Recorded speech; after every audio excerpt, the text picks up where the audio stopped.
have him at home anymore because his addiction was out of control. Counseling, get him into detox. He tried himself many times, but it was just the morning of July 11th. He was found. Police came to my door and told me that my boy was found dead by a dumpster.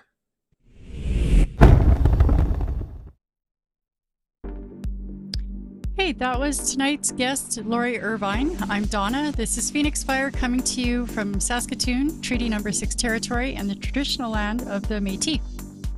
Let's bring in Laurie. Hi, Laurie. Hey Donna, how you doing? I'm good. How are you doing? Well, I'm a little nervous, obviously, but I'm really glad to be here and be part of this. I'm super glad that you joined us this evening, and don't worry, the nerves will pass. So is there anything, nervous laugh, is there anything you'd like to say before we get started? Well, just that I really look forward to sharing my son's story, our family's journey throughout his addiction, in hopes that it will help raise some awareness, take away some stigma to what addiction is, raise some awareness as to if we can maybe help anybody out there with our story, then, you know, Jesse's moral lives on, I guess. Mm-hmm. Beautifully put, Laurie. Thank you. Okay, are we running the flashback tonight? Let's run the story. Let's run the story.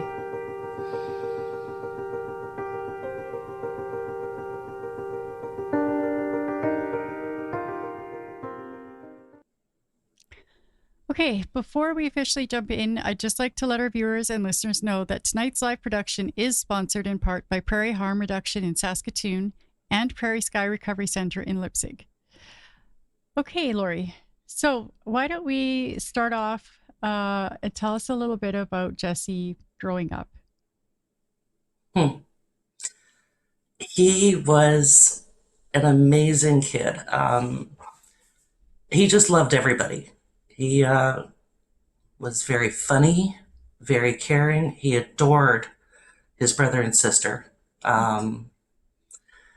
He was the one that taught my other son how to ride a bike, how to tie his shoes.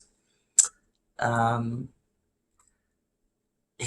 had a tradition in our house that started with Jesse. He would hide a toy gorilla, like one of those little Animal Farm type gorillas, every night. He would probably barricade it in some Legos or whatever, and then he'd go to bed, and then the next day we would wake him up and he'd find that the gorilla managed to escape. So every night this went on, and there was various different ways of how the gorilla would be hidden and how he would escape. Well, once Jesse got older, he carried on that tradition with my daughter and son. And because he wanted them to just keep believing in the fantasy world. He was a really good big brother to them. He was also the one to make sure that Santa stayed real as long as possible. Yeah, he was just a really good guy and smart. And then unfortunately, as he got into his teen years, things started going south. You said that he started using about 15 years of age. Did 14, 15, yeah. 14, 15. And like, did something happen in his world, or, you know, like, was there bullying at school? I'm just like, we all have so many different reasons why, you know, so. Yeah. He was always kind of the loner. He was always kind of bullied when he was littler. Got himself into trouble just over stupid things. And we decided to move from our first family home into our second family home, where he had made some new friends. And at the time, I thought it was awesome. So I Mm-hmm. was giving him extra leeway because I knew the parents and I knew these kids were good, good kids. And it really brought him out of his shell. But then as time went on, he started meeting other people.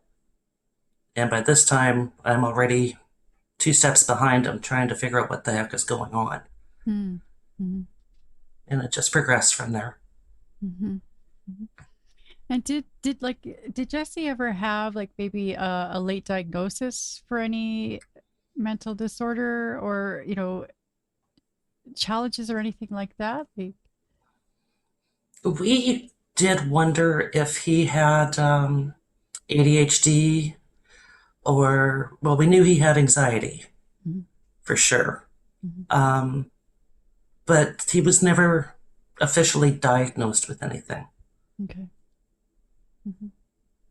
Because it seems to be oftentimes that's an underlying factor in things. I know, Hmm. like Hmm. bullying, of course, is really hard to deal with. I dealt with that, and then I ended up having a late diagnosis. So I just kind of wondered because it's something that we didn't actually talk about before the show. Um, No. so so I'm glad we were able to explore that. So during the time, like you said, you were 2 steps behind. Was there any Hmm. indication? Were there any signs that perhaps something was amiss? Um, I'm sure there were, Mm-hmm. but I just wasn't cluing in Mm-hmm.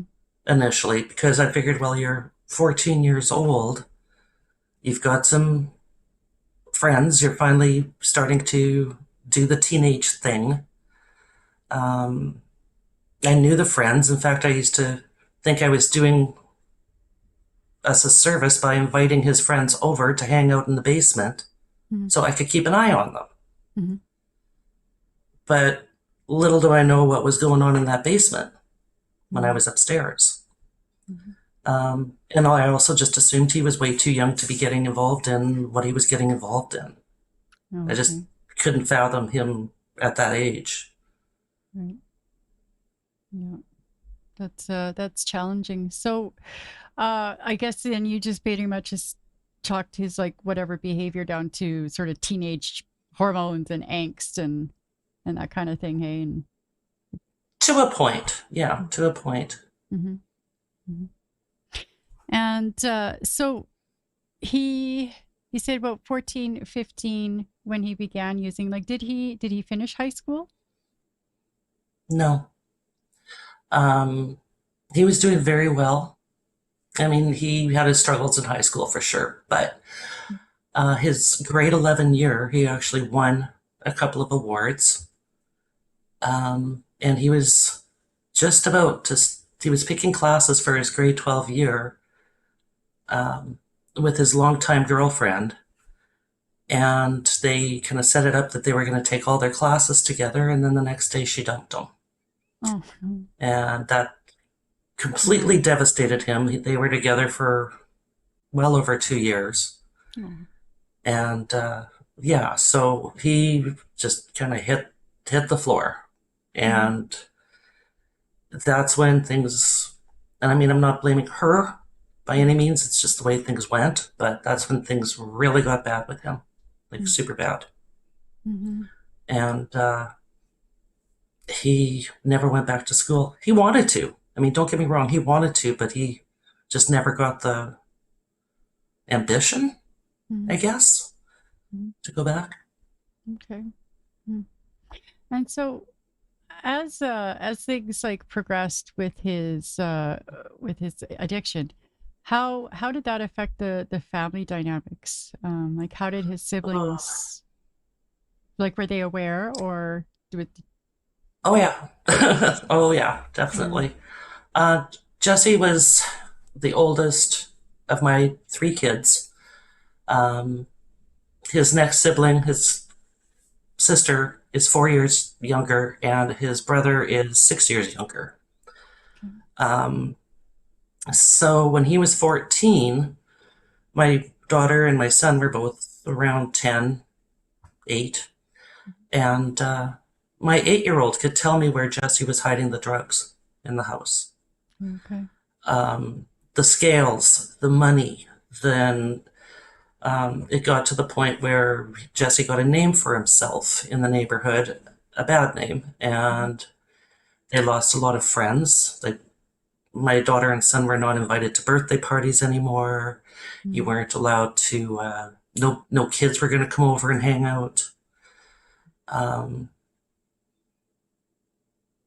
yeah, it was really tough. My daughter had one friend at the time that she was very close to, so she spent a lot of time with her and much, much, much less time at home.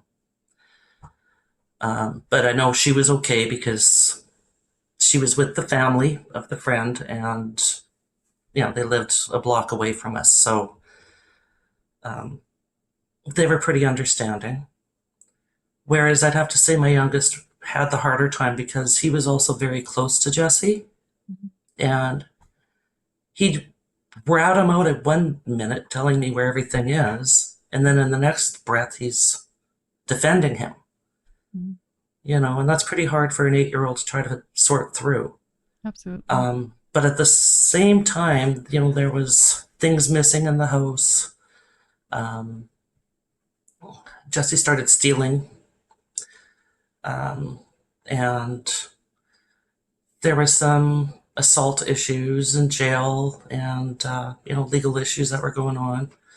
So they got to see Jesse being taken out of the house a few times in handcuffs.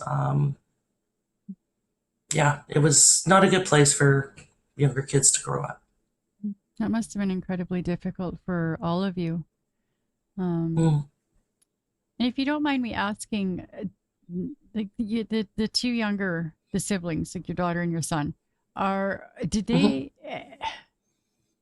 how do they like how are their relationships with substances, or is it like do they have a healthy relationship, or like I'm just kind of curious, like seeing their older Well, brother go through all that, did that kind of deter them from the lifestyle, or oh yeah, I would okay. definitely say so. My daughter now is 23 and my son is 21. Um, and I mean, they don't really care to drink. They don't really. I mean, they might smoke weed on occasion, Mm-hmm. but they don't ever. No, they'll never ever get as far as what happened with Jesse. No way. Mm-hmm. They saw too much. Yeah, that's understandable. So as Jesse grew up and aged, like how did he have another way to support his habit? Like he didn't finish high school. Did he ever go back and get a GED and maybe No, anything like that? No. no. He while he was in high school, he had a part-time job, Mm. and so that was one thing. But he started dealing. He kind of became a mule, so to speak, and of course he got a taste of that action, and it just Mm-hmm. The fast money, mm, right? yeah, Yeah, it's hard to not get caught in that when it comes along. I can speak to that firsthand experience, unfortunately, but um, it comes with big prices too, though. So exactly. yeah. So how did the family unit deal with this progression? Like, and was it a slow progression, or did things happen pretty quick? Well, I mean, it was developing over. The addiction went on for about 10 years, so I'd have to say initially we didn't truly believe he had an addiction. We figured he was just being a bratty kid, getting himself into trouble and whatnot, and that he'd snap out of it. Mm-hmm. Um, but of course, there were times when his father and I would sit down and try and figure out what the heck are we going to do with him. Mm-hmm. Um, there really wasn't anything for us to do other than put him in a boot camp or something like that. We were trying to find a way to scare him straight or, Mm-hmm. get him back on track somehow, but didn't know how. Mm-hmm. Um, and at that time, also, I was working in a guidance office at one of the high schools here in the city, and I was reaching out to the counselors that I worked with as to what options, what they've come across for options and whatnot. Mm-hmm. And they were very understanding. It's probably the best thing I ever, the best thing that ever helped me through this was working in that environment because I saw other kids just like them Mm-hmm. and the other parents that were struggling too. I just had a little more access to youth workers and whatnot just because I knew them personally. Mm-hmm. Um, yeah, I mean, it's And at that time, were there many services available uh, for either not for yourself or kid. for Jesse? No, I would say no. Mm-hmm. Um, by the time he was 15, he was in and out of, spending the night in Kilburn over stupid things like jumping a kid or whatever, just Okay. being a punk. Um, yeah, we spent quality time in the courthouse. Um, and no, there really wasn't anything that we saw that would work for him. And then on top of it, by the time they're 16, Mm-hmm. I don't know if many people understand this or not, but when a person is 16, between 16 and 17, that is what they call the gray area because he could have been overdosing. We'd take him to the hospital, but he could check himself out, Mm-hmm. so you kind of lose control Mm-hmm. of having any say as to what you can do to help him at that point when they get to that age. Mm-hmm. Um, as for myself, I was just trying to reach out to pretty much anybody that would listen, just to try and figure out what I can do to help him. Mm-hmm. Absolutely. We just had a comment come in by Steph Gray. Thank you very much for your comment. She mentioned that there still are barely any services for youth, and Hmm. it's tragic. I Hmm. think there should be far more focus on that. It's such a widespread problem. It Hmm. just doesn't matter what age. So I was going to ask a question there, and I got sidetracked by that. I wanted to make sure to bring that up. Um, so you had mentioned that there came a point where you couldn't have Jesse in the house anymore. Um, can you Hmm. t- can you tell us a little bit about that experience? Um, well, there was many times. I guess I should kind of go back it up a little bit. Jesse's dad worked on the road, so I would be at home by myself with the kids for a week at a time and whatnot, and I'd be seeing the stuff that's been going on at the house, the sneaking people in, waking up and finding someone sleeping on my couch who I have no idea who he is, Hmm. um, being at work and having one of the other kids call me and say, "Mom, this is going on in the house," and me getting worried that my younger child is Mm-hmm. there and I don't know what's going on. Mm-hmm. Um, there's been episodes of,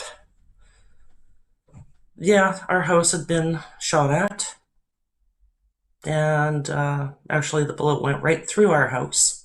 Oh, gosh. Um, and in that case, it was a little bit of a different story there, but yeah, Jesse got to be pretty well known. Okay. Um, and either you liked him or you hated him.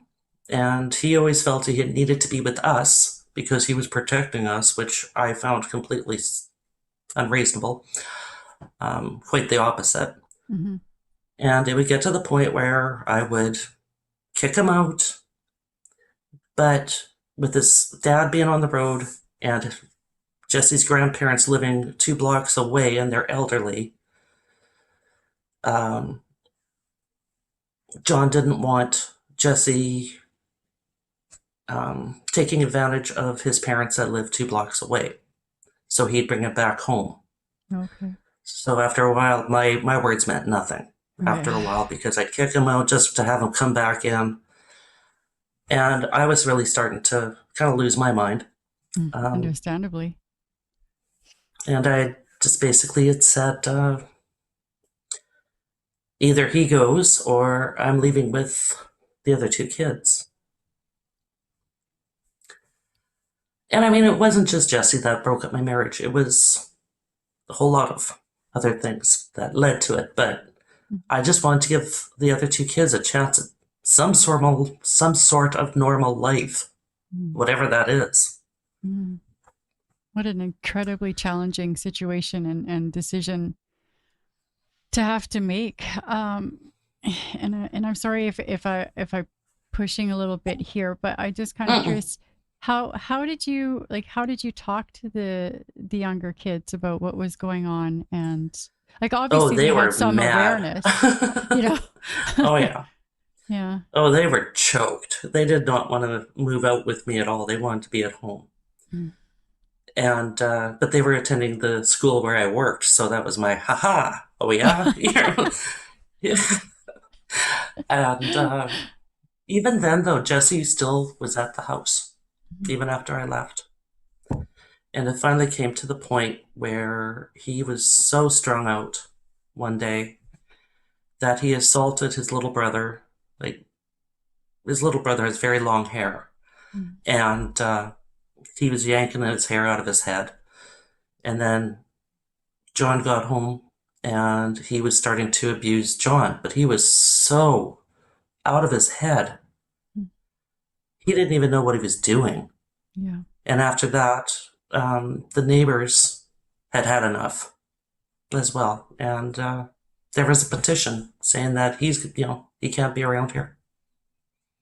Wow. So I even the didn't know neighbors you wanted could him gone. I didn't know you could do that. I didn't either, but I was there when we got the letter. But yeah, they can do that. Wow.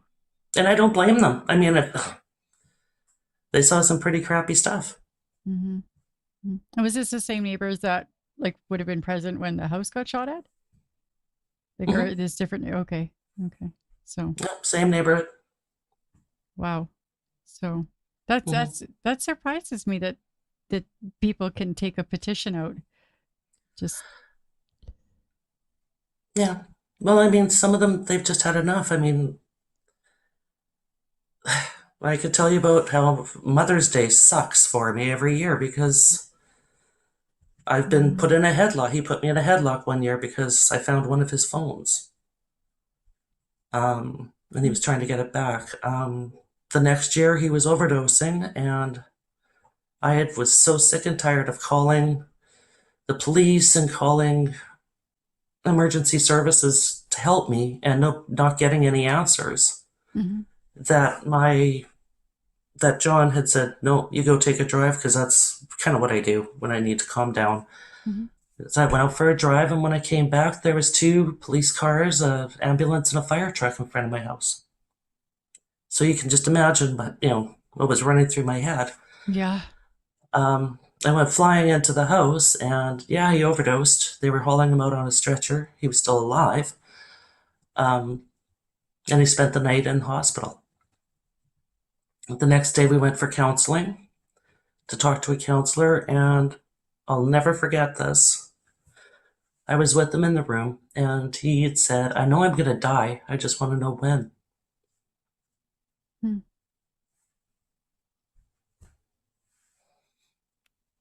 That's very tragic. How long? Like, how long before his passing was that? Uh, 6 years. Okay. Mm. So he was really aware of his suffering, long Hmm. before. And if you don't mind, again, me asking, like, do you know what his drug of choice was? Um, It started off, of course, as they usually do with weed, and then he moved into coke and fentanyl. Well, and when he was found, he had all kinds of the whole cocktail inside him, like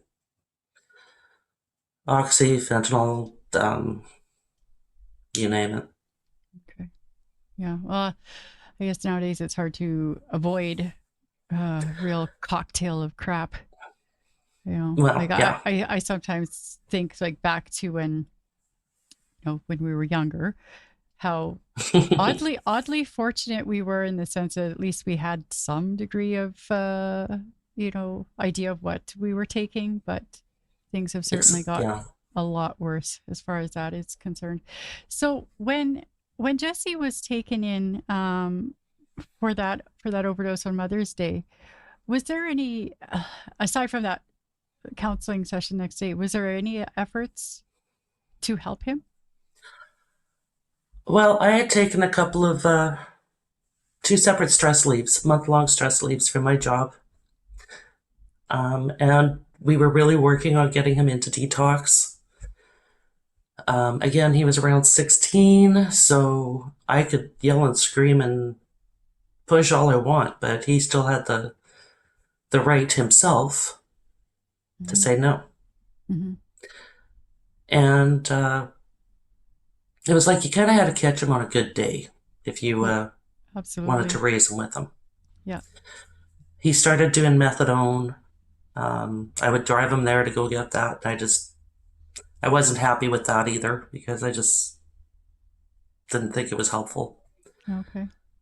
But it was definitely better to see him on methadone than being dope sick. Mm-hmm. Yeah. Yeah. So what about methadone did you find to not be helpful for Jesse?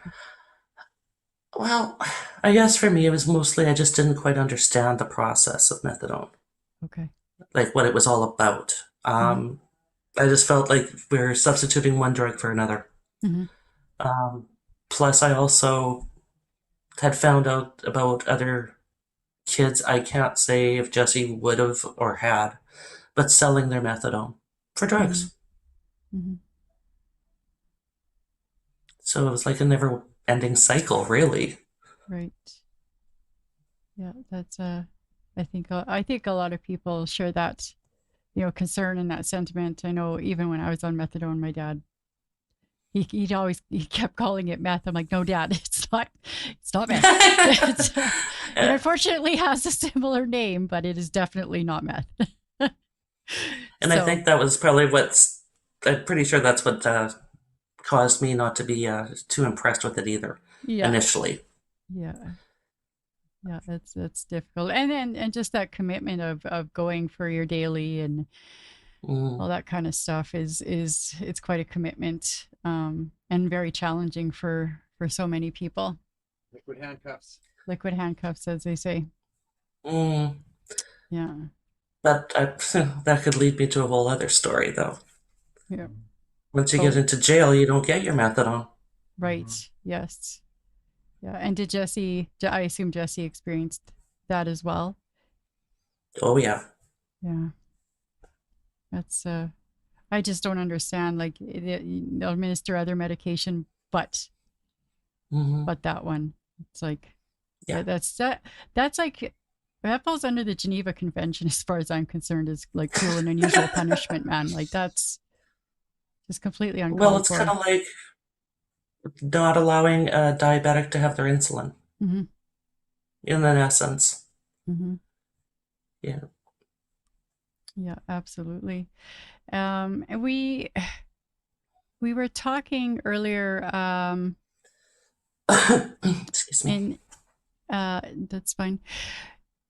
In terms of the his brother and sister, just Mhm. the lack of support, even to this day, for Mm. siblings, um, and just to kind of clarify for some of our viewers, and Laurie and I actually met during sort of a Zoom the other day for a Mom Stop the Harm thing, and helping spread awareness and how how things can be better, improved, and serviced. And Laurie made such a wonderful point that we need more services for siblings. And that is such a great point. Sorry, your camera froze for just a brief second there. No, she's like, no, I was just messing with you. Yeah. Sorry. Oh no, it did it again. Okay. So we're just going to carry on. We're going to pretend that didn't happen because Dan's having a heart attack. Sorry, is there somebody else in the home that might be using the internet right now? Is there anybody else in your Shouldn't house? be. No. Shouldn't be? There should No, be. shouldn't be. That's I better go check, but no. No, please don't stay here. Yeah. So you know what? I'm gonna take a quick minute while we have this kind of like weird things happening here. Disruption, thank you. To point out that tonight's episode is also brought to you in part by the Elizabeth Fry Society of Saskatchewan and Stronger Together Canada peer-led support groups by Mums Stop the Harm. To learn more about our sponsors, get on our email list, check out upcoming streams and more, check out www.hardknockstalks.com. And while you're there, help us support the platform and pick up some merch from the shop. Okay, I think our tech issues have resolved. You didn't freeze that entire blurb, so we're gonna carry on. So speaking of Mom Stop the Harm, let's just backpedal a little bit here. So when the police came to you, and this is going to be difficult, and I'm sorry, when they came to you to let you know that Jesse had been found, how were you treated? It's kind of a blur, to be honest with you, but they knocked on my door, and the first thing they said to me when I answered was, "What's your name?" I'm like, "You're at my door and you don't know my name? Like, what the hell?" I mean, they woke me up. And so I told them my name, and they asked to see my license, I guess, for identification, and I already know something's wrong, right? Like, I mean, this is just weird. And I hadn't seen Jesse for probably about a year and a half at that time, and he did not know where I lived. He would call and I would avoid him, just because it was like 0 to 100 anxiety.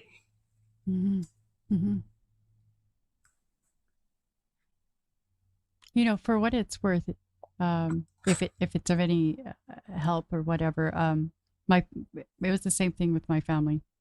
I didn't talk to my parents for almost 18 months. They had no idea, and they had to. Well, they had to do that, you know, keep their own sanity. Plus, they had my son, so it was to protect him as well. Okay. So yeah, they asked me if Jesse was my son. I said yes. They asked his birthday. I told them. They asked if he had any identifying marks. I knew he had a tattoo, so I described that. And then that's when they told me that he was found face down by a dumpster downtown. So sorry. And I was numb.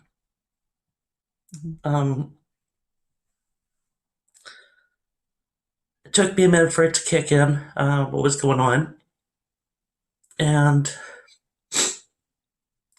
Jesse's dad and his brother were on a fishing trip. Or just heading on a fishing trip. And so I called them right away. And I mean, as soon as I heard John's voice, I couldn't talk. So the police were good that way.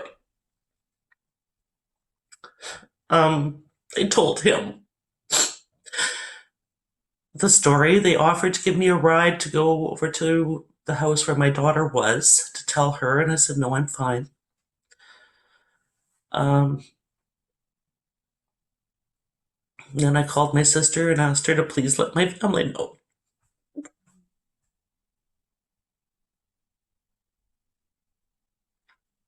I'm so sorry, Laurie.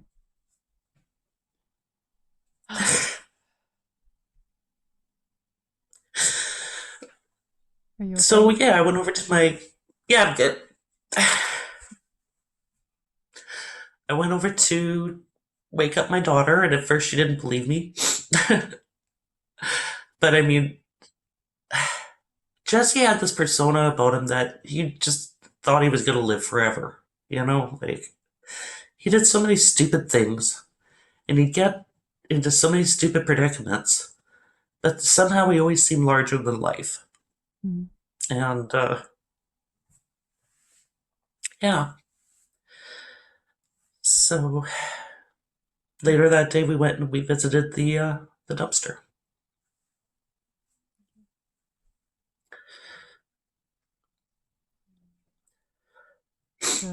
I'm so sorry.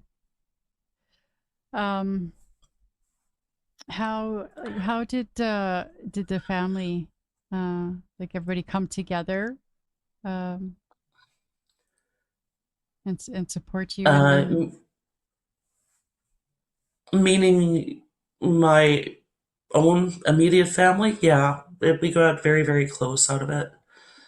Um, I was estranged from my, well, John's family for many, many years since we split up.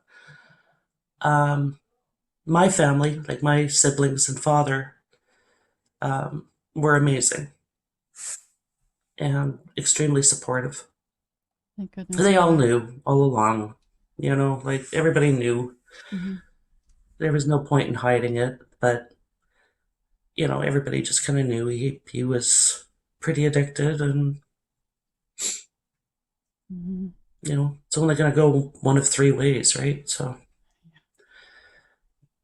Unfortunately, that's true. And is that was it during this time that you discovered Mom Stop the Harm? no, No. actually, when Jesse was really struggling, I think it was probably after his second overdose. Um, I already heard of Marie, um, and all the work she's been doing to raise awareness, and I reached out to her. And I don't really remember the conversation we had, but it was something along the lines of, what can I do to help my kid? And, you know, we kind of stayed in touch a little bit. And then about a week after Jesse's death, I reached out to Marie again. Mm-hmm. And been with Mom Stop the Harm ever since. Wearing my Mommy Stop the Harm shirt. Mm-hmm. And so Jesse's passing happened during the pandemic. Hmm. Um, do you think that, like, the fact that we were in the pandemic and lack of services and these sorts of things contributed to that? Or It contributed, but it contributed in the sense of there was nowhere for him. Like he couldn't just walk into a clinic or anything like that. He couldn't. Uh, there were so many agencies that were closed. Like mm-hmm, it was right in lockdown when all mm-hmm, this was going on. mm-hmm, Um, and even still, even if it wouldn't have been for the pandemic,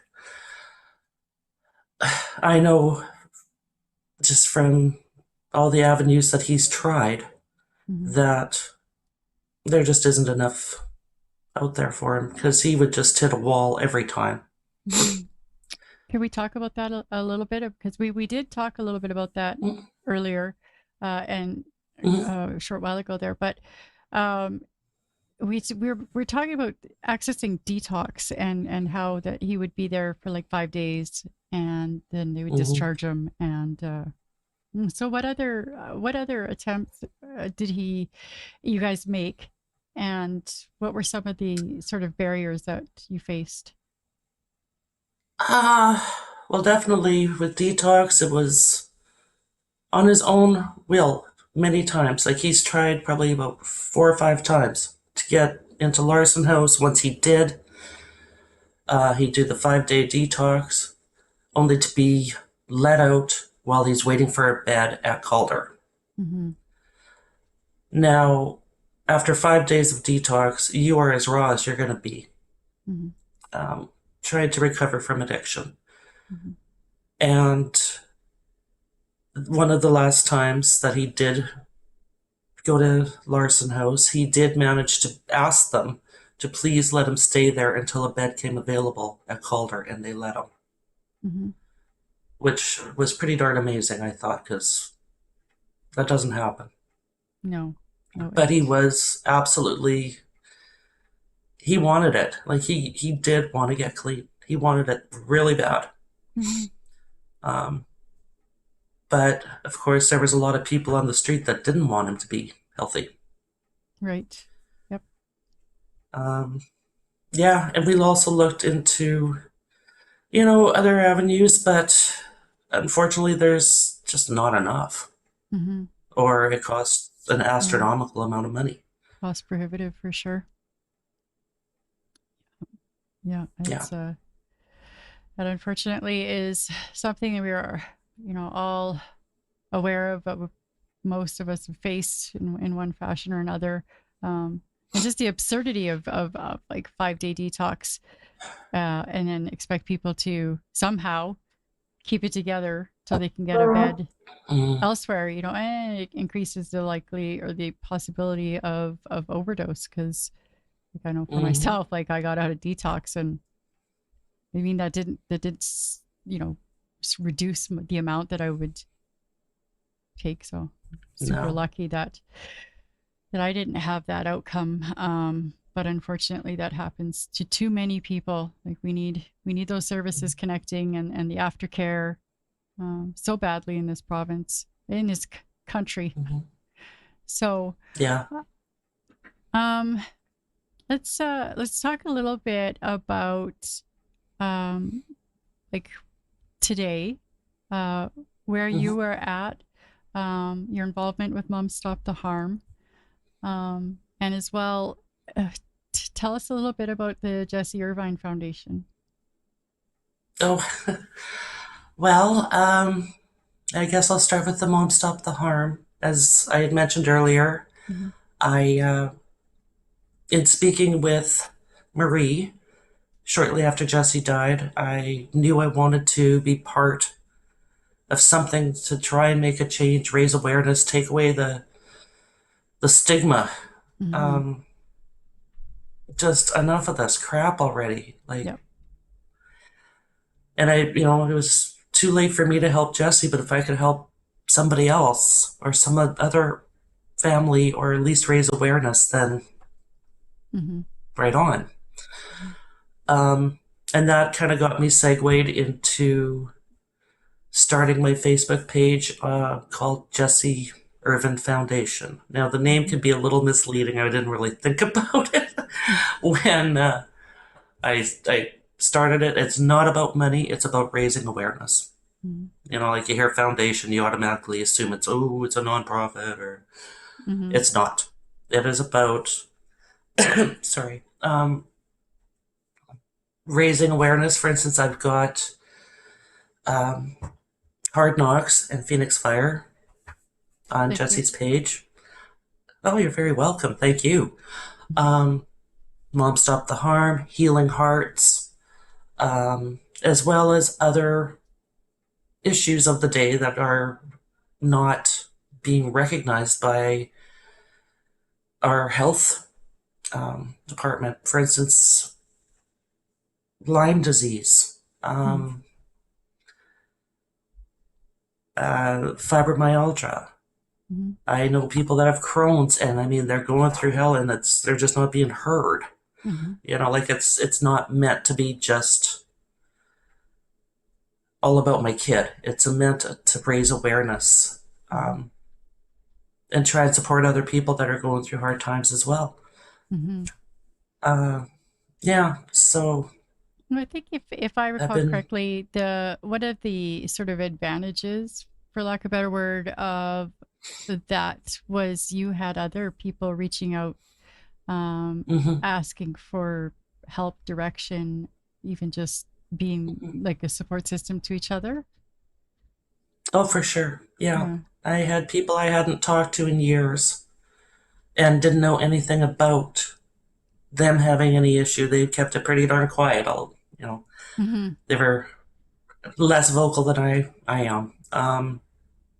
But they would reach out and say, hey, been there, done that. How did you cope with this? How did you cope with that? Mm-hmm. Have you tried this? This is what we're going through. Mm-hmm. And I still check in on those people whenever I can just to make sure that their families are still okay. Mm-hmm. Mm-hmm. And yeah, I mean, it gave people a platform to be able to speak about their worries as well. Right. So now, just kind of relating to Mom Stop the Harm, like I know that they Hmm. now have a Holding Hope group, which Hmm. I believe that was not in existence back then. No. There may have been at other chapters, like other provinces and whatnot, but there was not uh, when I was looking. I mean, there were Mm-hmm. church groups and this and that, but I didn't even know about Healing Hearts, much less, you know, Mm-hmm. Helping Hearts or Or Holding Hope. What so. what is Sorry, the yes. what is the difference? Can you elaborate on like what is the difference between Healing Hearts and Holding Hope? Is there a different, or is that? Healing Hearts is basically a support group for what we call angel moms, Okay. moms that have lost their kids to overdose in various ways. Mm-hmm. Um, there's a criteria you need to be, I mean, you need to go through a few things first to be involved because it is a very structured group. Um, it's meant to ensure the safety, the confidentiality um, of the moms that have been there, had this Mm-hmm. issue. And there's nothing saying that dads can't be there or anything else, but as a rule, it's mostly been the moms. I haven't seen any men, Okay. unfortunately, which I think is sad because they Mm-hmm. need the help too. Mm-hmm. Now, as for holding hope, that is more based on people that aren't there yet. Um, that you're holding hope, Mm-hmm. basically, that you can support each other and help each other get through this difficult time Mm-hmm. before it gets to, I would just like to point out that unfortunately. you can find all the information for both of these groups in the ticker at the bottom Hmm. of the screen. Mm-hmm. So if anybody is wanting to reach out to either one of those groups, just keep your eye on the ticker, and the websites will go scrolling by. Mm-hmm. I wanted to have a moment to clarify the differences between those two groups. Like, of course, we're all aware of those differences, but viewers may not necessarily understand what the differences Right. are. And I'm really glad Mhm. that you mentioned the, shall I say, screening process that people go through in order to be in the Healing Hearts group. Because sometimes if you're not expecting to be go through like a questionnaire or a process, then it might be intimidating or daunting. But so just so people are aware that not anybody can just show up and be there. You do have to kind of go through a little thing You to basically would need to notify the facilitator. Um, who we have a new facilitator from my understanding, Mm-hmm. which is amazing, thankfully, because we can Yeah. finally have some meetings again. Mm-hmm. Um, but yeah, and I mean, I don't want to make it sound like you can be unallowed Right. to attend these meetings. That's not the case at all. It's just it provides everyone a sense of, okay, we have our privacy. It's, nobody's gonna bash anybody. Mm-hmm. Um, I know my son knew some of the other moms' sons. Like it's just weird how that dynamic goes. Mm-hmm. Um, but yeah, it's mostly for our protection, our confidentiality. Mm-hmm. Yeah, definitely. Um, so what I'm just gonna take a quick segue into some comments that have come in. The first one I'm going to put up in is by Shirley Karst. Thank you for being here tonight and your comment, Shirley.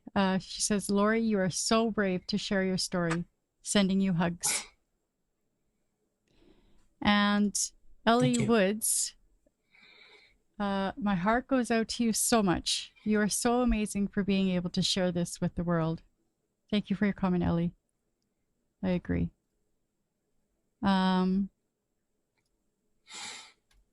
And we have Debbie Waskowicz. Thank you for being here tonight, Debbie, and for your comment. She says, I know he did his best to get clean. I miss him every day.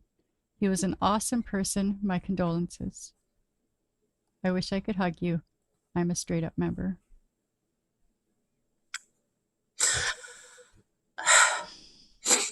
And we Thank have a comment from Leanne Anderson. Thanks for your comment, Leanne. She says, thanks for sharing your story. I lost my son, Sonny, May 2017 to a fatal overdose.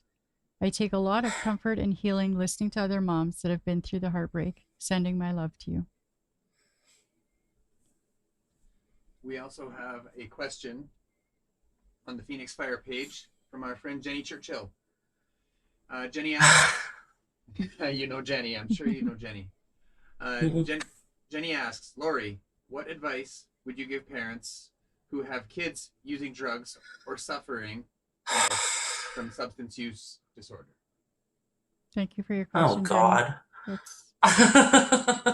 That's a good question and so tough to answer, That I'm is a sure. really good. It is, because I wish I had somebody would have answered that for me when I was going through it. Jenny, darn you. Um, uh, honestly, you got to keep the lines of communication open. You've got to try every avenue you can, um, whether it be with doctors or social workers or, I mean, we used to think we were being smart because of, back in the day when you could cut off somebody's cell phone. So we had a password on Jesse's cell phone, so we could just cut it off whenever we wanted to. Mm. But little did we realize that he had more than one cell phone. Like, that's what I mean. You learned as you went along. Mm-hmm. Yeah. Number one thing is try to support each other. To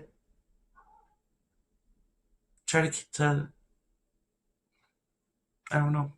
Honestly, if I knew the answer, you'd probably be a billionaire right now if you had the answer, really, like that silver bullet, if you will, because it's such a nuanced situation. But thank you for sharing your thoughts on that. And I don't know, I get what you're saying about the cell phone thing, and like, things have gotten so much more complicated, even with like you can order stuff off the internet stuff now. Like that's just like how do you contend with that? well, even just trying to keep up with his Facebook pages. Of course, he had an alias. I didn't know the alias. And even if I could find the alias, he could block me. Yeah. So I was learning how to troll. It was I'm sorry stuff to I never laugh, thought but I'd that ever have to just, worry about. But, yeah. well, no, go ahead and laugh because I feel so old because I didn't know any of this. And you're just trying to keep up with him and thinking that you're Mhm. smart enough to keep up, and oh no, you're not. Mhm. So Yeah. I know it's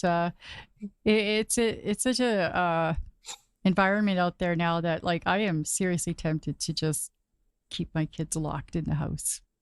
Just, it's so yeah, terrifying. And it's getting I'm really worse not and worse. tech savvy at all. Like I think I laughed at that because like I can completely relate to how challenging that must have been. Plus under that extreme pressure and fear, it must have just been so challenging. Yeah, yeah, it was challenging and entertaining at the same time, I guess, looking back now. Well, it was never dull at our house. Well, Never. it just goes to show your strength, Laurie, that you're able to find that silver lining and just make it make a joke where you can. And because like you said earlier, unfortunately it is what it is, and I'm so sorry for your loss, but you certainly are an incredibly strong person, Laurie. You're amazing. I knew when we met Uh, in that first Zoom call, I'm like, I really want to talk to Laurie and have her She came come busting out of on. the studio Yeah, after. I She's did. like, Laurie has to come on the show. I Yeah. just met a woman. She has to come on the show. And not even a week later, here we are. Yeah. Yeah, well, if I exactly. remember correctly, when you asked me, I was like, "Yeah, for sure," and I'm texting and messaging. Here's my cell number. Here's my. So I definitely wanted to do it too because you guys do such great work. Thank you. You really do. Thank you so much. But it wouldn't be possible without people like you that are willing to come on and be brave and share your story, and hopefully we can make an impact, you know. So before we go, Laurie, I'm curious. Yeah, what what do you do to keep yourself okay? Like Who says I'm okay? does a crazy person know they're crazy, right? Yeah. I try my best to keep myself busy. This kind of thing really helps. I just kind of, oh God, I mean, for the first year, I felt nothing but guilt. Mm. Guilt that I couldn't help him. Guilt that I, basically kicked him out of my life. Um, but now it's a matter of trying to find that silver lining. Mm. Um, whether it be by sharing his story or just honoring him in silly ways, um, and just staying very close to my family. That's beautiful. Okay, Laurie, I'm going to let you go for the evening, because we have no more questions coming in, except for Mary Linskin says, "You're amazingly strong. Hugs." So thank you very much, Mary, for that. Thank you. And so we're gonna let you go for the night, and I just want to say thank you so much for being so brave and coming here tonight. Hang on a minute. Hang on a minute. We Thank got one you. more I'm comment. sorry, we have one Oh, more. oh. Oh, and Debbie would like to also add, I did get clean and sober, clean date January 4th, 2018. And as of now, taking Indigenous Addiction Service Diploma, year 1. You definitely are a Right strong woman. on. Yeah, that's great. I was wanting to hear And your I did story forget about to Jesse. mention, Go ahead. I did forget to mention the straight up. It's not that I forgot the straight up, it was just I got on to other things. His Yeah. obituary picture is him in a straight up hoodie. Okay. And Father Andre, my God, what an amazing man. Yes. Um, he was always there for Jesse when he needed him. He loved that association. He was very proud to be part of it. Mm-hmm. I've met many people from Straight Up, and all just incredible, incredible human beings. Mm-hmm. Like mad love for them. Mm-hmm. Yeah. So just to Yeah, finish Debbie's absolutely. comment, she was saying that I was wanting to hear your story about Jesse.